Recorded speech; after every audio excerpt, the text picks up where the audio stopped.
Hello বন্ধুরা, তোমাদেরকে জানাই হনুমান জয়ন্তী উপলক্ষে অনেক অনেক অনেক শুভেচ্ছা।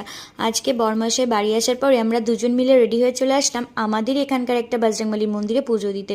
এই মন্দিরটা কিন্তু বেশি একটা বড়ও না আবার ছোটও না, তবে হনুমান জয়ন্তী উপলক্ষে এই মন্দিরে প্রচুর ভিড় হয়। অনেক মানুষই এই মন্দিরে পুজো দিতে আসে সেদিনকে। আর এখানে ছোট ছোট দোকানপাটও বসে, একটু মেলা টাইপের বলতে পারো। তারপর দেখো, আমরা বাইরে থেকে জবা ফুলের মালা নিয়েছিলাম আর একটা বড় তুলসীর মালা নিয়েছিলাম, সেই সাথে লাড্ডু, ধূপকাঠি, মোমবাতি যা যা লাগে সব কিছু নিয়ে নিয়েছিলাম। তারপরে চলে গেলাম একটা লম্বা লাইনে দাঁড়াবার জন্য। আর যেখানেই যাও না কেন, আজকাল তো সব জায়গাতেই লাইন দিতে হয়, আর সামান্য এখানে এত ভিড় হয়েছে, লাইন দিয়ে পুজো দেবো না সেটা কখনো হয়? তো তারপর আমরা মন্দিরের ভিতরে ঢুকে ভালোভাবে পুজো দিলাম। পুজো দিয়ে মূর্তি দর্শন করলাম। আর দেখো কি সুন্দরভাবে সাজিয়েছে। প্রত্যেকবারই এই দিনে এই মূর্তি খুব সুন্দরভাবে ওরা সাজায়। তো তারপর আমরা পুজো দিয়ে বাড়ি এসে একটু টিফিন করলাম, আর এটা কিন্তু সম্পূর্ণ নিরামিষ ছিল। তারপর টিফিন করে একটু আড্ডা দিয়ে বাড়ি চলে গেলাম। তো চলো বন্ধুরা, ব্লগটা এই পর্যন্ত কেমন লাগলো অবশ্যই জানিও। টাটা।